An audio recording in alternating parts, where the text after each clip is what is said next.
नमस्कार, मी सायली आणि आपण पाहत आहात पुणे लोक. आजच्या या पॉडकास्ट मध्ये कोंढव्याच्या विकासाची धुरा किंवा विकासाची सुरुवात ज्या शिल्पकारांनी केलेली आहे अशी महान व्यक्ती आपल्या इथे पाहुणे म्हणून लाभलेले आहेत. नुसतं कोंढव्यापुरती मर्यादित नसून हडपसर मतदारसंघावर सुद्धा तेवढाच विकासाचा वचप होता. अशा महान व्यक्ती आज आपल्या पॉडकास्ट मध्ये आलेले आहेत. म्हणजेच असे आपले सगळ्यांचे लाडके महादेव बाबर म्हणजेच माजी आमदार जे हडपसर मतदारसंघांचे होते ते आज आपल्याला पाहुणे म्हणून लाभलेले आहेत. सर, पुणे लोक कडून तुमचं सहर्ष स्वागत. धन्यवाद सर, तुमचं नाव हे पुण्यामध्ये कानकोपऱ्यामध्ये पोचलेलं आहे. तुमची अशी विशेष ओळख करून देण्याची काहीच गरज नाहीये. एकदम सगळ्यांना असा हा प्रश्न पडलेला आहे. पहिला प्रश्न माझा तुम्हालाही माहिती असेल काय असेल, घर वापसी. जे तुम्ही पहिल्यांदा शिवसेनेमध्ये होता, नंतर परत राष्ट्रवादीमध्ये गेलात आणि परत तुम्ही शिवसेनेमध्ये प्रवेश केला. तर याचं राजकारण म्हणायचं का भावनिक कारण म्हणायचं, काय आहे याचं कारण? खरं तर आज मी पुणे लोक मध्ये व्हिजिट देण्यासाठी किंवा भेट देण्यासाठी या ठिकाणी आलो असता पुणे लोक बद्दल अत्यंत पुणे शहरामध्ये पुणे जिल्ह्यामध्ये एक नवीन चॅनल जो लोकशाहीचा चौथा खांब म्हणून आपण समजतो, तो लोकशाहीचा चौथा खांब म्हणजेच पुणे लोक. या पुणे लोकनी आज मी या ठिकाणी त्यांना भेटीला आलेलो आहे, ज्याबद्दल त्यांच्या सर्व टीमचं मी मनापासून आभार व्यक्त करतो. त्यांना मला या ठिकाणी बोलवलं, चहा बाजला, त्याबद्दल मी आपला आभारी आहे. राहिला विषय की गेल्या 83 सालापासून 1983 पासून शिवसेनेचं मी काम सुरू केलं. 83 ते 2024 पर्यंत मी आदरणीय बाळासाहेब ठाकरेंचा कडवट शिवसैनिक म्हणून त्या ठिकाणी काम केलं. शिवसैनिक कसा असावं हे मी सांगण्यापेक्षा माझ्या कामाच्या बाबतीत लोक तुम्हाला सांगतीलच. मधल्या काळामध्ये 24ला मला वाटलं होतं की विधानसभेला मला संधी मिळेल, परंतु ते वाटपामध्ये राष्ट्रवादीला गेलं. म्हणजे अर्थात ती तुतारी, आता तुतारी बसली घड्याळाच्या मांडीवर जाऊन, तो विषय वेगळा आहे. मग त्यांना तिकीट दिलं, त्यानंतर मी थोडासा नाराज झालो आणि म्हणून मी 6 महिन्यासाठी राष्ट्रवादीमध्ये प्रवेश केला होता. पण शिवसेनेमधला जो दरार आहे, शिवसेनेमधला जो धाक आहे, शिवसेनेमधला जे प्रेम आहे, जिव्हाळा आहे, हा इतर पक्षांमध्ये कधी मी पाहिला नाही. मी तर 6 महिने पुरुष गेलतो. तर माझी सर्व्हिस शिवसेनेमध्ये जवळजवळ 42-43 वर्ष आली. एकच नेता, एकच चेंडा आणि एकच पक्ष. तेव्हा मला वाटलं की माझं कोई लोटा दे मेरे बीते हुए दिन, माझे जे पहिले दिवस होते, जे माझं पहिलं घर आहे, तेच मला अभिप्रेत होतं. म्हणून मी माझ्या पुन्हा घरी आलेलो आहे. उद्धव साहेबांच्या हाताखाली मी पुन्हा प्रचंड वेगाने काम करणार आहे.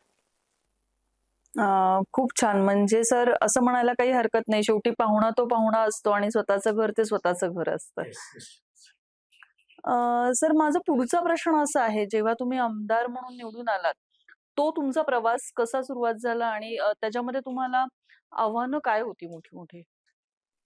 खरं तर मी 97 पासन या पुणे शहरामध्ये महानगरपालिकेमध्ये नगरसेवक म्हणून मी निवडून आलो होतो.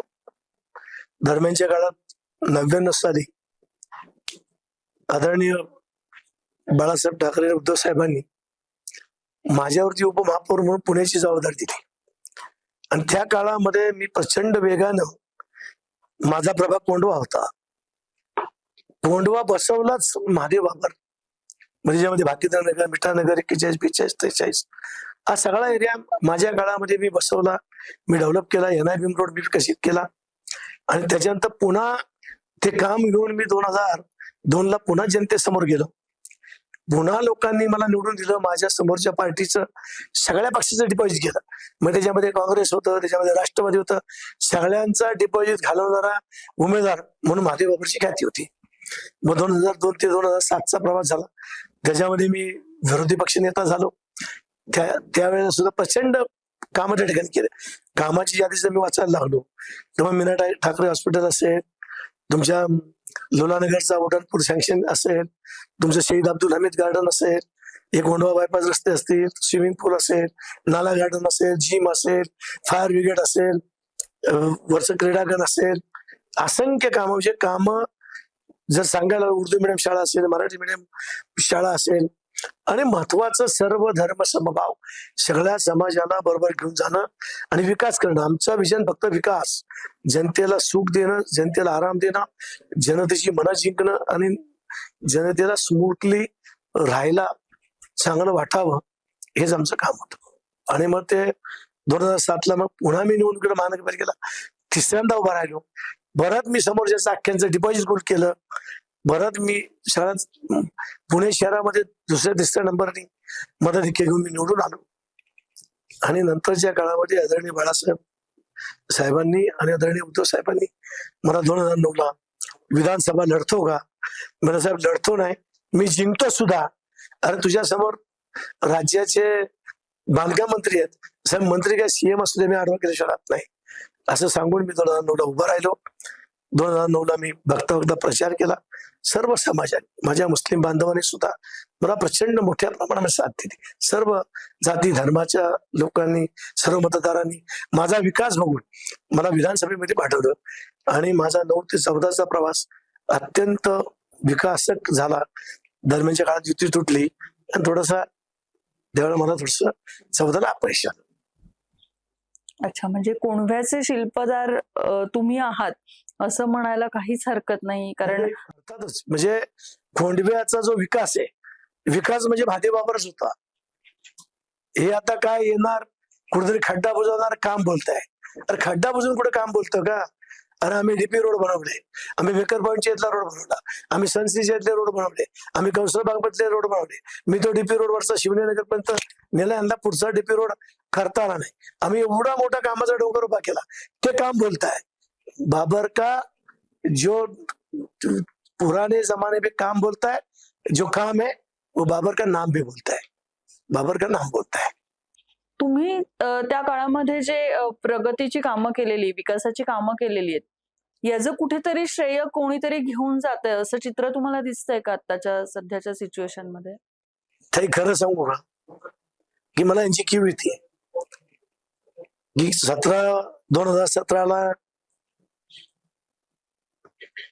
थोडस समाज म्हणून लोकांना भावनिक करून, ते कुठलाही त्यांच्या डोक्यामध्ये विजन नव्हती, विकासाची कुठलीही दिशा नाही.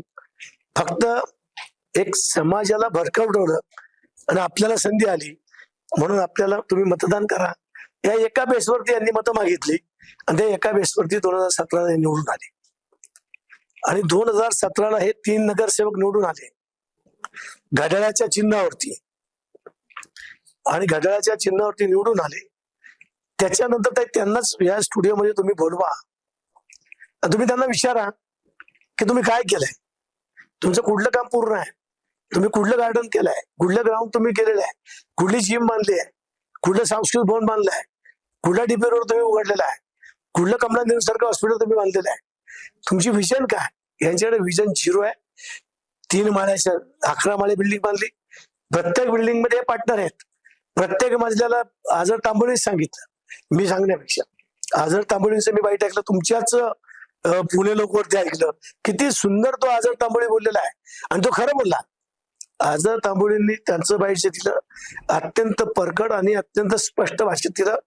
ही मलिदाच गँग आहे, यांना निवडणुकीला जिंकायचं म्हणजे फक्त पैसे कमवण्यासाठीच यांना जिंकायचंय. यांच्या डोक्यामध्ये कुठली विजन नाही. आणि जर मला एक कळतं, जर तुम्ही काम केलं असेल तर तुम्हाला वारंवार चिन्ह बदलायची कारण काय पडती? आता काल परवापर्यंत 4 दिवसा 5 दिवसापर्यंत तुम्ही घड्याळामध्ये होता, अजितदादाच्या मांडीवर बसला होता. अजितदादा भाजपच्या मांडीवर जाऊन बसलेले आहेत, त्यांची युती आहे. तुमच्या लक्षात येत आहे मुस्लिम समाजाच्या बाबतीत भाजप किती कसं वागतंय, भाजप किती तुच्छ वागणूक देत आहे, किती त्रास देत आहे. हे सगळं करत असताना अजितदादा त्यांच्यावर गेले, तुम्ही अजितदादावर होताच ना. आणि जर तुम्हाला असं वाटत होतं की आपल्या कॉम के बारे में आम्हाला आमचा समाज महत्वाचा आहे, तर ज्या दिवशी अजित पवार भाजप बरोबर जॉईन झाले त्याच दिवशी तुम्ही जर राजीनामा दिला असता तर आम्ही समजलं असतो की बाबा तुम्ही समाजासाठी राजीनामा दिला, समाजाचे तुम्ही बरोबर आहात, तुम्ही तुमच्या मतलबापुरतं बरोबर आहात, मग तुम्हाला तुतारी घ्यायची गरज काय पडली? त्याचं कारणच हे आहे की लोकसभेला आणि विधानसभेला तुतारी शिवसेनेबरोबर होती, काँग्रेस आमच्या बरोबर होतं, महाविकास आघाडी म्हणून ती मतं पडली होती. त्यांना असं वाटतं की अरे हिथं आता घड्याळाला मतं पडणार नाही, तुम्ही कामच केलं नाही, तुम्ही तुतारीच जा नाही तर अजून स्वर्गात जा, तुम्हाला जनता माफ करणार नाही, तुम्हाला तुमची जागा या तिन्ही नगरसेवकांना दाखवशाल हा माझा ठाम विश्वास आहे. सर, यालाच अनुसरून माझा असा पुढचा प्रश्न आहे. जसं तुम्ही म्हणालात की बिल्डरला हे लोक मिळते जुळते आहेत किंवा त्यांचं एक ग्रुप बनलेला आहे, तर तुमच्या राजकीय कारकिर्दीमध्ये सुद्धा या सगळ्या गोष्टी होत होत्या आणि त्या अजूनही होत आहेत. तर तेव्हा तुम्ही त्याचा बंदोबस्त करण्याचा प्रयत्न कसा केला आणि इथनं पुढे तुमचं विजन कसं असणार आहे या गोष्टीसाठी? माझ्या काळामध्ये कोणीही इलिगल बांधायला धजवत नव्हतं. एक खड्डा मारायचा म्हणलं पाण्यासाठी बोकस कनेक्शन द महादेव बाबर आएगा, म्हणजे अशी एवढी आदरयुक्त लोकांच्या मनामध्ये एक भीती होती की पाणी घ्यायचंय. माझं म्हणणं आहे तुम्हाला घर बांधायचंय, तुम्ही 3 भाऊ आहे, नक्की बांधावं, मला त्याच्याबद्दल काही प्रॉब्लेम माझ्या काळामध्ये नव्हता. म्हणजे 97 ते 14 पर्यंत माझ्या काळामध्ये जर तुम्हाला घर बांधायचंय, मेन रस्त्यापासून 10 फूट रस्ता सोडा, खालचं सगळं पार्किंग ठेवा आणि फक्त 3 माळे बांधा आणि 3 माळ्यामध्ये एका बिल्डिंगला एकच पाण्याचं कनेक्शन. आता प्रत्येक बिल्डिंगला एका एका फ्लॅटला कनेक्शन आहे आणि 9-9, 10-10 माळे, 11-11 माळे. हे माझ्या काळामध्ये नव्हतं. माझ्या काळामध्ये कोणी हिंमतही त्या ठिकाणी केली नाही की बांधायची, आणि मी बांधूनही दिलं. आणि लोकांना सांगितलं, लोकांना पटायचं. तेवढे लोक माझा आदर करायचे, लोकांना माझं आवडलं ते की बरोबर आहे. आणि तोच नेमका घोळ झाला.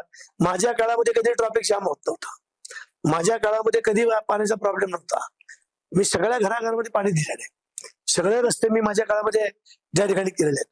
पण नेमकं हे मलिदा गँग जी आली, हे बिल्डर्स आहेत ना, हे स्वतः बिल्डर आहेत, हे सगळीकडे पार्टनर आहेत ते, हे तिघही.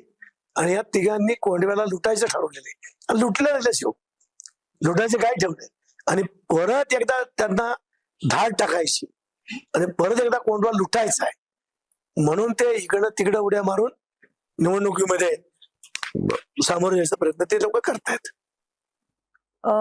जसं तुम्ही म्हणता की तुमच्या काळामध्ये या सगळ्या गोष्टींवर खूप कंट्रोल होता आणि या गोष्टी झालेल्या नाहीयेत. निश्चितही त्याच्यावरतीच कंट्रोल नव्हता सगळ्या की ह्या एरियामध्ये, माझ्या गोंडव्या भागामध्ये एकही दारूचं दुकान आम्ही कधी दाखवू दिलं नाही, एकही लॉटरीचं स्टॉल आम्ही कधी लावू दिलं नाही, एकही मटका जुगार आता उडता पंजाब यांनी करून ठेवले, यांचेच कार्यकर्ते तो बऱ्यापैकी. आणि हेच म्हणतात नशामुक्त कोंडवा करेगे, नशामुक्त कोंडवा. अरे तुम्ही काय करणार, तुम्ही नशेबाज कोंडवा ह्यांनीच केला. आमच्या काळामध्ये एक दारूचं दुकान नव्हतं, एक बिअर बार नव्हती, एक बिअर शॉपी नव्हती, एक मटक्याचा धंदा नव्हता. एक सगळे उमेदवार कोण आहेत, हे सगळे लागे बांधायचे आहेत यांचे. माझ्या काळामध्ये नव्हतं, कोणाला जाऊन विचार.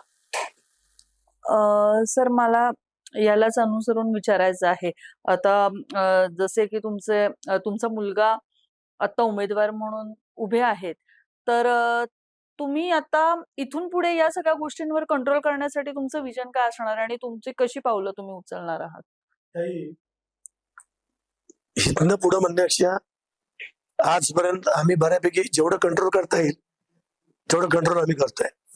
सत्तेमध्ये असल्यानंतरच कंट्रोल करता येतं असं काही नाहीये. सत्तेच्या बाहेर राहून सुद्धा संघटना, शिवसेना नावाचा एवढा ताकदवान पक्ष आमच्या बरोबर आहे, त्या पक्षाचा मी आहे, त्या पक्षाचा मी माझी आमदार आहे. त्याच्यामुळे तेवढी धमक आमच्यामध्ये आहे की कंट्रोल करायची.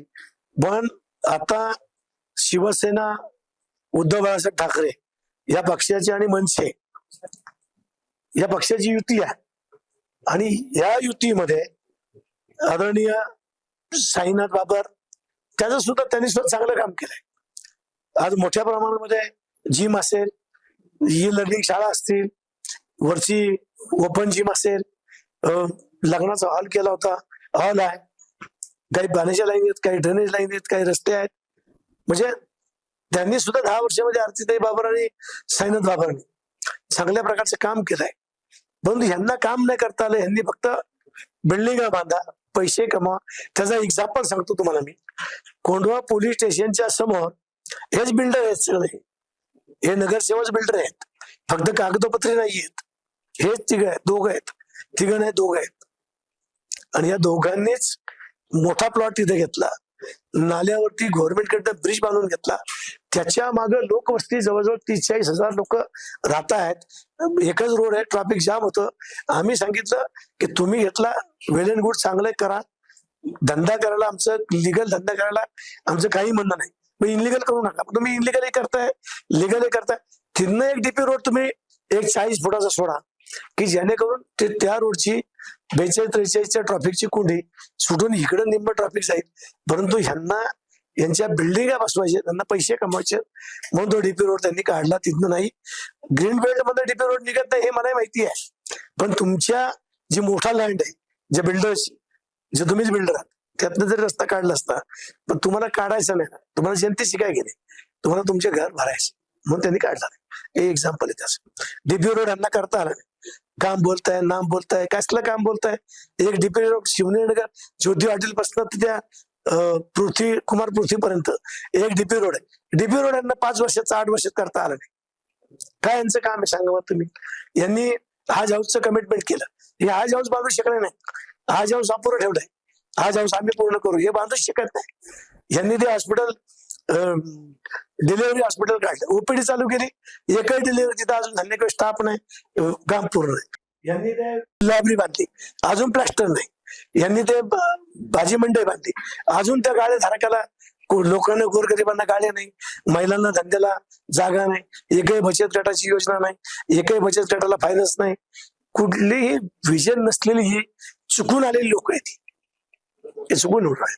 म्हणजे विकास कामं ही सगळी अर्धवट ठेवलेली आहेत असं तुम्हाला स्पष्ट म्हणायचं आहे. तुम्ही जाऊन बघा. नाही, आमचे पुणे लोकचे तर रिपोर्टर प्रत्येक जागोजागी ग्राउंड लेवलला रिपोर्ट करतच असतात. आम्ही तर सगळं स्पष्ट आणि खरा चेहरा सगळ्यांचा दाखवतच असतो, पण यालाच कुठेतरी आळा बसवण्याचा प्रयत्न सुद्धा आमच्याकडनं चालू असतो. पण यासाठी तुमच्यासारख्या सच्च्या कार्यकर्त्यांचा सहकार्य मिळणं हे खूप महत्वाचं आहे. खरं तर लोकशाहीमध्ये पत्रकारिता हा लोकशाही मधला चौथा खांब आहे. म्हणजे देश जे 4 खांबावरती जो उभा आहे, त्यातला एक खांब म्हणजे मीडिया. आणि त्या मीडियाला जर कोणी धमकवत असेल, त्या मीडियाला जर कोणी त्रास द्यायचं काम करत असेल, त्यांना सत्य बाजू मांडू द्या ना. सत्याचा नेहमी विजय असतो, आणि सत्याची बाजू जर मांडत असेल, त्याला राग येत असेल, आणि ते जर पुणे लोकवरती दबाव टाकण्याचा प्रयत्न करत असेल, तर तरी आम्ही आमच्यासारखे हजारो कार्यकर्ते, लाखो कार्यकर्ते पुणे लोकच्या मागे भक्कमपणे उभं राहू. आणि जो कोणी दबाव टाकेल त्याला आम्ही धडा शिकवल्याशिवाय राहणार नाही.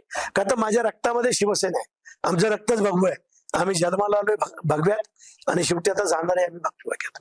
त्यामुळे कुणाच्या बाप्पाला घाबरायचं काही आम्हाला कारण वाटत नाही. आम्ही तुमच्या बरोबर आहोत. खूप छान सर. माझा पुढचा प्रश्न असा आहे, कोंढव्यासाठी आता मुख्य अडथळा तुम्हाला कोणता वाटतो?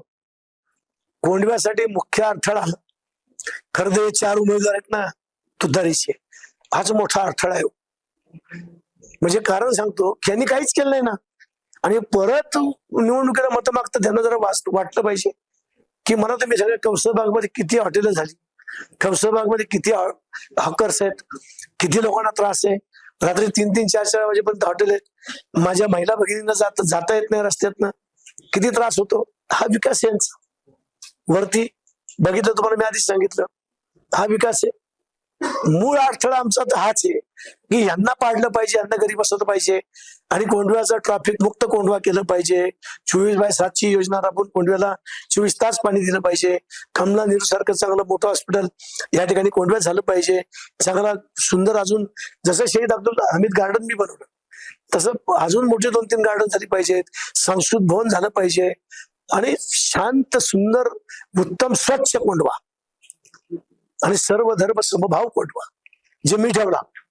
सगळ्या जाती धर्माच्या लोकांना बरोबर मी 35 वर्ष प्रवास करतोय. एकही इथं मचमच नाही, पचमच नाही, काय नाही. या लोक, जे राजकीय पुढारी आहे ना, त्यालाच जातीवाद आठवतो, ज्यालाच मी म्हणून मी हिंदू आहे, ते म्हणून मैं इसका है को हमको देखो, मी म्हणून हे देखो, असलं भानगड आम्ही कधी पडलो नाही. शिवसेना सर्व धर्म समभाव उद्धव साहेबांनी करोनाच्या काळामध्ये किती मोठं काम केलं.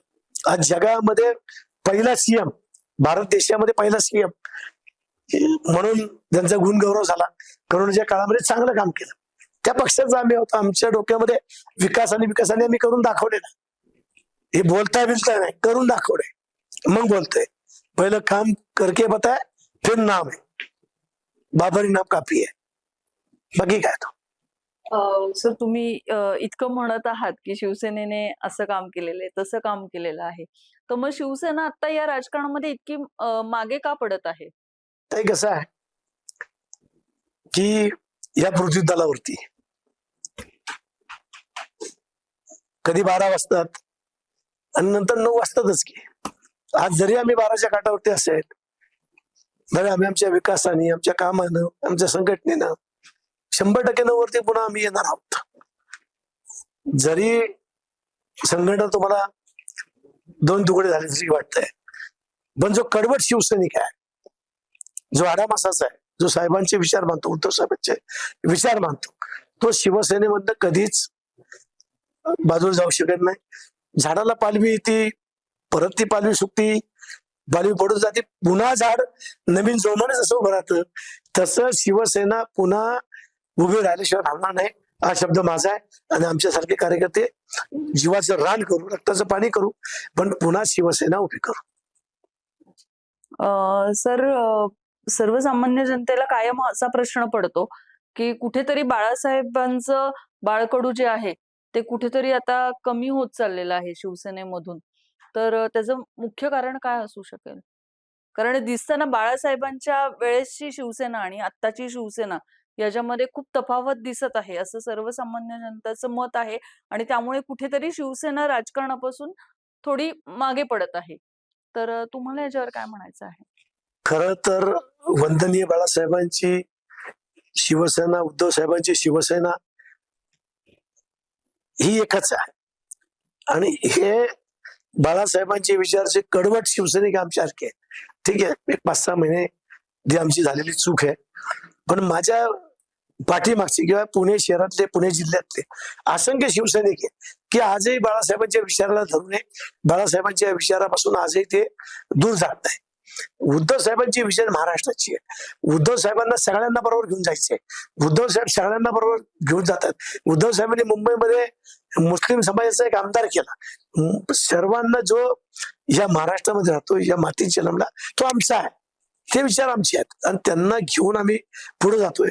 जरी तुम्हाला बरोबर वाटत असेल की बाळासाहेबांची शिवसेना आता दिसत नाही, पण बाळासाहेबांची शिवसेना कधीच संपू शकत नाही, हा ठाम विश्वास माझा आहे. खूप छान सर. परत एकदा आपण कोंढव्यावर येत आहोत.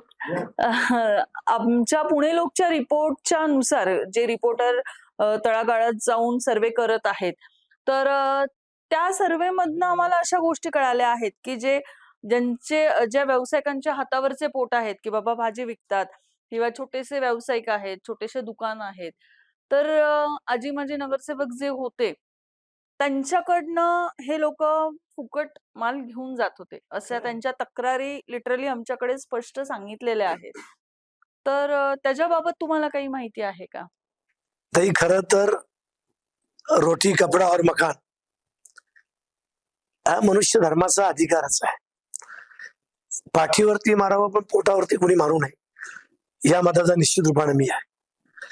परंतु आपण बिझनेस करताना, आपण धंदा करताना, आपण पोट भरताना आपला त्रास समाजाला होऊ नये, आपला त्रास जनतेला होऊ नये, या मताचा मी आहे. मग तो त्रास दूर करायचा असेल तर ती जबाबदारी कुणाची आहे? तर ती त्या भागातल्या नगरसेवकाची, त्या कॉर्पोरेटरची आहे. मग त्या नगरसेवकांनी यांना भाजी मंडई असेल, चांगलं मार्केट असेल, तुम्ही मंडई बांधली पण मंडईमध्ये गाळेच दिले नाही, तुम्ही व्यापार गाळे निर्माण करा आणि हे जे ऑफर्स आहे यांना पोट भरू द्या, पण रस्त्यावरती न ठेवता यांना छान सुंदर मंडई बांधा. चांगल्या छान मंडईमध्ये सगळे गाळे द्या, आणि त्या गाड्यामध्ये त्यांचं स्थलांतर करा की जेणेकरून लोकांचाही प्रश्न ट्रॉफिकचा सुटेल, जनतेचा प्रश्न सुटेल आणि त्यांच्या पोटपाण्याचाही प्रश्न सुटेल. त्यांच्या पोटावरती पाय पडणार नाही आणि कुणाच्या पोटा पाय द्यावं या मताचा मी नाही. लोकांना पोट भरून दिलं पाहिजे, परंतु ते भरत असताना जनतेला त्रास न होता मार्केट उभे केले पाहिजे सगळ्या ठिकाणी. साळुंग्याला एखादं मार्केट मोठं झालं पाहिजे, इकडं वडरी रोडला मोठं मार्केट झालं पाहिजे, तिकडे शिवनेरी नगरमध्ये मार्केट झालं पाहिजे आणि वेगवेगळ्या पद्धतीची मार्केट झाली पाहिजे. फ्रूट मार्केट, फिश मार्केट, सब्जी मंडी, असे वेगवेगळे जर मार्केट्स केले तर प्रत्येक एरियातली माणसं त्या त्या मार्केटमध्ये घ्यायला जातील. फुल मार्केट हे असे भरपूर आमच्याकडे विजन आहेत, पण ते आपण निश्चित रूपाने जे पहिल्या काळामध्ये म्हणजे जनता सांगेल, मी कशाला सांगू, लोकांना जाऊन विचारा की हा बेस कुणाचा आहे, हा बेस महादेव बाबरचा आहे. अहो त्यांनी वर घाण करून टाकली. मला ती भीती यांची, जर लोकांनी चूक केली ना, या ठिकाणी निवडून दिलं ना, तर हे NIBM रोडची जे चांगलं NIBM आता बरं आहे ते सुद्धा सत्यानाश करतील, इथल्या बिल्डिंग पाडतील आणि म्हणते 26 माळे जाऊ द्या, 28 माळे जाऊ द्या. हे सुद्धा करायला कमी नाही करणार, तुम्हाला मी सांगतो. म्हणून यांना तर खाली, वरच्या लोकांना खाली तर येऊच देऊ नका, माझं म्हणणं आहे. यांना घरीच बसवा, नाहीतर. आणि वरच्या लोकांची तरी काय चूक आहे, गोरगरिबांनी घरं घेतली, गोरगरिबांना 8 लाखात 9 लाखात घरं मिळाली आणि मनी त्यांनी खाल्ला. त्यांची घरं आता आम्हाला वाचवायची, आता विकून दे गेले, बिल्डरने पैसे कमवले, पण त्यांची घरं सुद्धा आम्हीच वाचवणार, आमच्या बरोबर आहे. त्यांच्या घराला आम्ही धक्का लावू द्या नाही. आता झालं, त्यांनी पैसे कमवून गेले. यांनी नगरसेवकांनी, आझाद तांबोळींनी सांगितलंच की प्रत्येक नगरसेवकाला प्रत्येक स्लॅबला किती पैसे सांगितले, तुम्हीच घेतले इंटर, सांगा किती? 3 लाख रुपये. 3 लाख रुपये. म्हणजे 3 लाख रुपये तुम्हाला सांगितलं त्यांनी, हे मी तर म्हणतच नाही. आझाद तांबोळीने तुम्हाला सांगितलं, तुम्ही मला सांगितलं. मग 3 लाख रुपये एका स्लॅबला घेत असतील, हजारो बिल्डिंग या ठिकाणी 5-5 हजार बिल्डिंग झाल्या. यांनी किती मलिदा खाल्ला असेल, किती पैसे कमवले असतील. मग यांना तुम्ही देणार आहात का निवडून? जनतेचा विकासाबद्दल त्यांच्या डोक्यामध्ये विजन काय? तुम्हीच सांगितलं की सब्जीवाले सांगतात की आमच्याकडनं फुकट सब्जी घेऊन जातात, आमच्याकडे हप्ते घेऊन जातात, हे तुम्ही सांगितलं. हे मी तर नाही बोललो, तुम्ही त्याच्यावरनं तुमच्या जे हे आहे पुणे लोक आहे, तुमचे लोक जे घेतात बाईट, ते जनतेने सांगितलं म्हणून तुम्ही मला सांगितलं. ते खरी फॅक्ट आहे. खाली तेच परिस्थितीवर ती परिस्थिती. मग ताई माझे हात जोडले विनंती जनतेलाच तुमच्या माध्यमातून की चांगले कॅन्डिडेट मी दिलेले आहेत. अरे बाबर परिवाराचे 3-3 कॅन्डिडेट आम्ही दिलेत. समाजसेवेला एका कुटुंबातले 3 कॅन्डिडेट कोण देतं का? म्हणजे समाजसेवेसाठी आम्ही सपाटून आहे. एक डाग नाही आम्हाला, 1 रुपया कोणाचा घेतला नाही, कोणाचं घर पाडलं नाही, कोणाला त्रास नाही, कधीच नाही. क्लीन अँड क्रिस्टल हा आपला चेहरा आहे बाबर नावाने. मी साईनाथ बाबर एक उमेदवार दिलाय, माझा चिरंजीव प्रसाद महादेव बाबर दिलाय, आमची माजी नगरसेविका मेघाताई बाबर आहे, आमच्या माजी नगरसेविका आरतीताईंनी चांगलं काम केलेलं आहे. म्हणजे 3 बाबर आणि 1 मुबीना खान, चांगलं समाजामध्ये त्यांचं सोच चांगलं आहे आणि सुंदर काम करणारी ही टीम जनसेवेसाठी मी कोंडव्याकडे देत आहोत. त्याचबरोबर हडपसर मतदारसंघ माझा आहे. हडपसर मतदारसंघात सुद्धा माझी प्रचंड विकास आहे. मांजरी पासून तर कात्रज पर्यंत शिवसेनेचे उमेदवार उभे आहेत आणि माझी विजन फार क्लिअर आहे. रिंग रोड झाले पाहिजेत, ससून सारखं हॉस्पिटल हडपसरला झालं पाहिजे, तिथं सुद्धा मैदानाचा प्रश्न आहे. भैरव नाल्यापासून तर त्या यवतपर्यंत उड्डाण पूल झाला पाहिजे, पुणा स्टेशन ते येवलेवाडी मेट्रो झाली पाहिजे, कात्रज ते कोंढवा बुद्रुक मेट्रो झाली पाहिजे, पुलगेट ते तुमचं यवतपर्यंत मेट्रो त्या ठिकाणी केली पाहिजे. हे आमचे विषय आहेत, हे आमच्या डोक्यातली असलेली कामं आहेत आणि ही कामं आमचे सगळे नगरसेवक हडपसरचे आले तर निश्चित रूपाने केल्याशिवाय होणार नाही, हा शब्द माझा आहे. खूप छान सर. म्हणजे जो हाडाचा कार्यकर्ता किंवा हाडाचा सच्चा कार्यकर्ता आणि जमिनीवर राहून तेवढ्याच कष्टाने आणि तेवढ्याच ह्याच्याने विकास प्रभागाचा करणं हे यांच्या रक्तातच आहे आणि यांनी असे उमेदवार पण दिलेले आहेत. तर रॅपिड फायर म्हणून गेम खेळूया. ना अजून एक प्रश्न तुम्हाला सांगतो की ह्या जी मंडळी आहे ती, हे तुम्हाला माहिती आहे 8 वर्ष घड्याळावरती निवडून आली होती. मग सांगितलं 5 दिवसापूर्वी हे घड्याळामध्ये होते. घड्याळ कुणाच्या मांडीवर जाऊन बसलेला आहे? बीजेपीच्या. हे तुम्हाला माहिती आहे, मला माहिती. आता तुतारी कुणाच्या मांडीवर जाऊन बसलेली आहे? घड्याळाच्या. म्हणजे घड्याळ वर्सेस चाचा भतीजा आणि कमळ, हे एकच समीकरण आहे. हे लोकांना फसवतात की आता आम्ही तिकडं नाहीये, आता आम्ही तिकडं नाही. हे खोट आहे. हे सरकारमध्ये तुम्ही आमच्या आदरणीय राज्याचे उपमुख्यमंत्री अजितदादा पवारांना जाऊन सांगा की तुम्ही सत्तेतनं बाहेर पडा, तेव्हा जनतेला खरं कळेल की हे भाजप बरोबर नाही. आणि हे भाजप बरोबरच आहे. हे जाऊन जर उद्या जनतेने ही चूक केली तर भाजपच्या महापौरांच हे मतदान करणार आहेत. मग तुम्ही या भागातले जो माझे मुस्लिम बांधव आहे, माझा ख्रिश्चन बांधव आहे, माझे सर्व धर्म संभावाची आहेत, हे कमळाचा महापौर बनवण्यासाठी यांना मतदान करणार आहात का? हा प्रश्न सुद्धा माझा त्या निमित्तानं तुम्हाला. म्हणजे कुठेतरी हे राजकारणच शिस्त आहे या मागचं, असं म्हणायला काही हरकत नाही. सर, जाता आता आपण एक छोटासा रॅपिड फायर गेम खेळूयात. त्याच्यामध्ये फक्त मी एक एक तुम्हाला वर्ड सांगेल, त्याच्यात तुम्ही एका शब्दात सांगायचं उत्तर. शिवसेना. शिवसेना विकास. कोंढवा. गोंडवा हृदय. राष्ट्रवादी. बकास. हडपसर मतदारसंघ. सुंदर. विरोधक. विरोधक मलिदा. सत्ता. विकास. सर्वसामान्य जनता. शिवसेनेचा धागा. खूप छान सर. खूप छान वाटलं सर आज तुमच्यासोबत संवाद साधून. थोडे प्रश्न होते, त्याची उत्तरं खूप छान आणि स्पष्ट तुम्ही दिलेली आहेत. अगदी निर्भीडपणे तुम्ही सगळ्या गोष्टी इथे सांगितलेल्या आहेत. पुणे लोक तर्फे तुमचं मनापासून आम्ही आभार मानतो. फक्त एक जाता जाता संदेश द्यायचा असेल तर तुम्ही काय सांगाल जनतेला? पुणे लोकच्या माध्यमातून जनतेला मी एवढा संदेश देईल की मी महादेव बाबर गेल्या 30-35 वर्ष तुमची सेवा करतोय. ही सेवा करत असताना कुठलाही दृष्टिकोन वेगळा न ठेवता जनतेचा विकास आणि जनतेच्या विकासाला जोडून हडपसर मतदारसंघाचा विकास हे ध्येय बाळगून माझा चिरंजीव प्रसाद महादेव बाबर, त्याचबरोबर माझा पुतण्या साईनाथ संभाजी बाबर, त्याचबरोबर आमचे सुनबाई मेघा राजेंद्र बाबर, आणि त्याचप्रमाणे माझा जवळचा अत्यंत चांगला मित्र आदरणीय अहमद खान यांच्या धर्मपत्नी मुबीना खान, हेही आमच्या पॅनलमध्ये आहेत. या पॅनलची जो निशाणी आहे, प्रसाद बाबर मशाल, मेघा बाबर मशाल, Sainath Babar railway engine, Mumina Khan railway engine, यांच्यावरती बटन दाबून विकासाला मत द्या, कोंडव्याच्या प्रगतीला मत द्या आणि स्वच्छतेला मत द्या, एवढंच या निमित्तानं मी संदेश देतो.